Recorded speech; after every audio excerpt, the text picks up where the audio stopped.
Hello दोस्तों, this is the third question of this series. So let's read this question.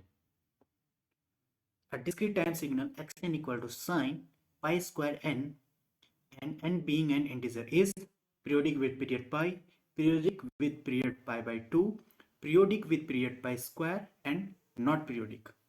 So let's start to solve this question. In this question, what is given? We have given a signal which is discrete, right? Which is discrete, and it is sine pi square n. You have to tell that whether it is periodic or not. If it is periodic, then what is this? Period, right? So let's move. अब हमें पता है अगर sine theta का period कितना होता है, इसका पीरियड होता है साइन थीटा का पीरियड कितना होता है 2 पाई. पीरियड क्या होता है? टाइम पीरियड क्या होता है? जहाँ पे फंक्शन अपनी वैल्यू रिपीट करता है. ठीक है, जिस वैल्यू पे फंक्शन अपनी वैल्यू रिपीट करता है वो क्या हो जाता है? Time period, right? तो साइन थीटा का पीरियड कितना होता है 2 पाई. और कह सकते हैं कि साइन थीटा वैल्यू कब रिपीट करता है? रिपीट इट्स वैल्यू एट 2 पाई के. और के क्या? इंटीजर. ठीक है, के क्या? इंटीजर है. के इज अ इंटीजर. के इज अ इंटीजर. यहाँ पे देखो, जब थीटा की वैल्यू 2 पाई के होगी तो इसका मतलब it will repeat it's value, right? It will start repeating it's value. तो यहाँ पे देखो, हमें निकालना है साइन पाई स्क्वायर एन का पीरियड. तो मीन्स जब पाई स्क्वायर एन की वैल्यू कितनी होगी? 2 पाई के. तो इसका मतलब इसको अपनी वैल्यू क्या करनी चाहिए? रिपीट करनी चाहिए. और ये बात ध्यान में रखना, ये जो फंक्शन है ये क्या? डिस्क्रीट है. तो यहाँ पे मीन्स जब एन की वैल्यू कितनी होगी? 2 पाई बाई के upon pi square means 2k upon pi. Means जब एन की वैल्यू ये होगी तो ये अपनी जो इसकी स्टार्टिंग वैल्यू है उसको रिपीट करने लग जाएगा. मीन्स जो वैल्यू 0 पे थी उस वैल्यू को रिपीट करने लग जाएगा. लेकिन यहाँ पे आप देख सकते हो कि क्या एक इंटीजर है और पाई के एक इरेशनल नंबर है. तो यहाँ पे जो ये रिपीट कर रहा है अपनी वैल्यू, ये तो इरेशनल वैल्यू पे कर रहा है, जो कि क्या है? पॉसिबल नहीं in case of discrete.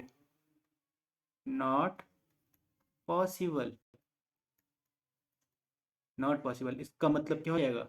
This signal is not periodic, which implies this is not periodic. Not periodic, right? The right answer is D. Okay, now let's see next question. What is the next question? This is the next question. Consider two real valued signal xt band limited to -500 to 500. ठीक है, one signal is given xt, okay, in frequency domain. If I plot this signal according to question, क्या दिया हुआ है? It is band limited to -500 to 500 hertz, right? 500 hertz.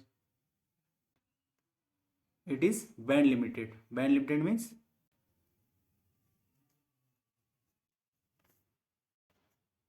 only in a particular band it have some value, and outside that band it have negligible value, right? So उसी को हम band limited signal कहते हैं. X T given है ये, और Y T क्या given है? वाई टी हमारे पास क्या गिवन है?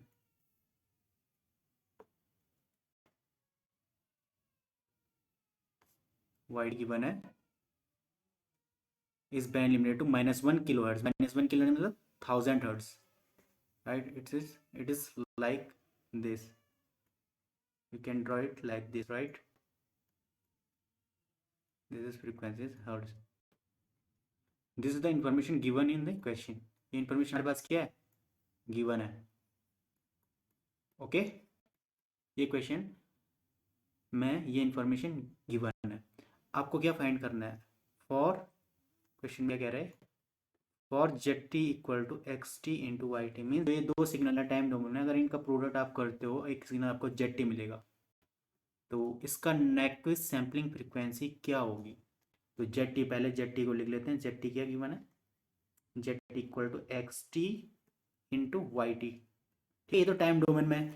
अगर आप इसको फ्रीक्वेंसी डोमेन में लिखें, फ्रीक्वेंसी डोमेन में, तो आपको पता अगर टाइम डोमेन में दो सिग्नल का अगर प्रोडक्ट हम करते हैं तो फ्रीक्वेंसी डोमेन में उन दोनों का क्या हो जाता है, कन्वोल्यूशन। तो यहाँ पे आप कह सकते हो एक्स, फ्रीक्वेंसी डोमेन में क्या हो जाएगा, x f into y, sorry into नहीं, x f convolution y f, right. आपको बताना है जो सिग्नल है इसका नेक्विस्ट सैम्पलिंग फ्रीक्वेंसी कितनी होगी। ठीक है, तो नेक्विस्ट क्राइटेरिया क्या है, नेक्विस्ट सैम्पलिंग फ्रीक्वेंसी क्या होती है, F S equal to 2 FM।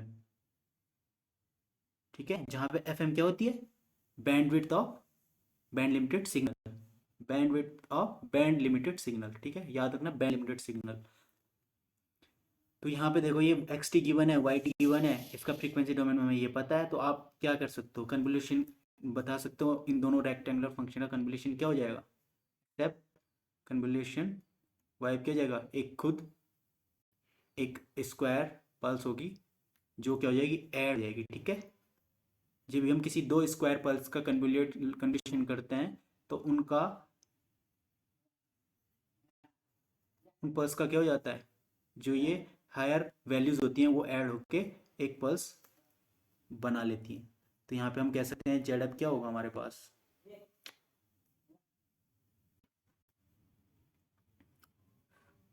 Z F, Z F की अगर मैं वेव फॉर्म ड्रॉ करूँ,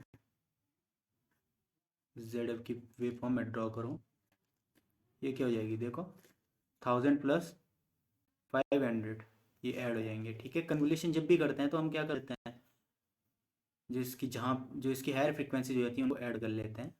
ठीक है, फिर उसका फिगर ड्रॉ कर सकते हैं। यहाँ पे क्या बन जाएगा, देखो जब भी दो स्क्वायर पल्स का हम कन्वोल्यूशन करते हैं तो एक नई स्क्वायर पल्स आती है और जो इसकी हाईएस्ट फ्रीक्वेंसीज हैं वो ऐड हो जाती है। यहाँ पे 1500 हर्ट्ज आप लिख सकते हो और दिस इज माइनस 1500 हर्ट्ज। तो ये जो जेड एफ है, जेड एफ है इसमें हाईएस्ट फ्रीक्वेंसी क्या है, 1500। इसकी बैंडविड्थ कितनी हो जाएगी जेड टी की, जो जेड टी सिग्नल इसकी बैंडविड्थ कितनी हो जाएगी, इसकी बैंडविड्थ कितनी हो जाएगी, इसकी टोटल बैंडविड्थ हो जाएगी। ठीक है, और हमारे पास एफ एम कितना है, 1500। ठीक है, हमारे पास एफ एम कितना है, 1500। तो नेक्विस्ट फ्रीक्वेंसी सैम्पलिंग फ्रीक्वेंसी कितनी आएगी, 1500 इक्वल टू कितना, 3000 हर्ट्ज। तो आप क्या लिखोगे यहाँ पे, 3000, राइट, राइट नहीं, यहाँ पे आपको क्वेश्चन ढंग से पढ़ना है। यहाँ पे क्या है, Nyquist sampling frequency in kilohertz. तो यही छोटी गलती हम कर लेते हैं। यहाँ पे अगर मैं 3000 किया तो मैंने सारी प्रोसेस सही, लेकिन अगर लास्ट में मैंने 3000 लिख दिया तो मेरा पूरा आंसर गलत हो जाएगा। तो आपको यूनिट का ध्यान हमेशा रखना है, किलो हर्ट्ज में पूछा है तो किलो हर्ट्ज में क्या हो जाएगा, 3 किलो हर्ट्ज। तो जो आपका फाइनल आंसर है that should be equal to 3 kilohertz, right.